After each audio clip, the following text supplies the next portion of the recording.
Hi hi කොහොමද ඉතින් ඔයාලට? ඔන්න මම මගේ බබත් එක්ක ආයෙත් ආවා ඔයාලා බලන්න. මේ බලන්නකෝ අපිට හම්බුනේ මොනවද කියලා. ඉඳලලු තමයි හම්බුනේ. ඔයාලා දන්නේ නැතුව ඇති නේද? හැමෝම දන්නේ නැහනේ මේවා පිප්පෙන්නේ වැහි කාලෙට. ඉතින් හරීම හදිස්සියෙන් තමයි හම්බ වෙන්නේ. මේ බලන්නකෝ ඉතින් මම වෙන වැඩක් කරන අතරතුරේ මගේ බබා මොකද්ද කරලා තියෙන්නේ කියලා. තක්කාලි ගෙඩි ටිකක් අරගෙන හොඳට මේවා චොප්ප කරලා බිම හැම තැනම ගාලා. ඉතින් මෙයා කොහොමත් කරන්නේ මට වැඩ වැඩි කරන දෙයක්නේ. ඔන්න ඉතින් බබා චුට්ටක් නිදා ගන්න අතරේ මම හැදුවා අර ඉඳලලු කරි එක.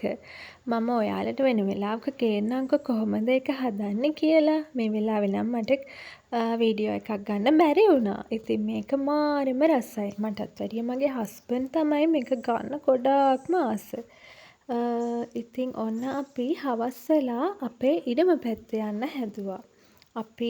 අපිට ඉඩම් දෙකක් තියෙනවා. එකක් තියෙන ටිකක් දුර. ඉතින් ඒක බලලා එන්න තමයි මේ යන්න හැදුවේ.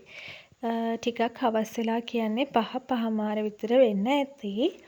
මායි බබයිත් ඉතින් ආව පොඩි රවුමක් යන්න. අපි ඉතින් මේ යන අතරතුරේ එයා ඉතින් වටපිට බල හරි ආසයි යන්න.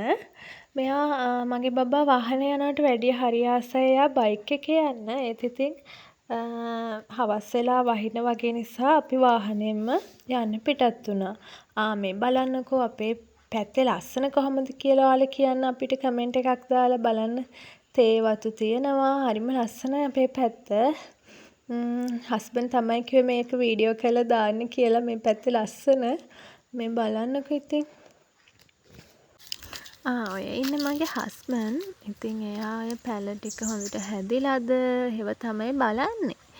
එහෙනම් ආයෙත් වීඩියෝ එකකින් හම්බෙමු. බයි.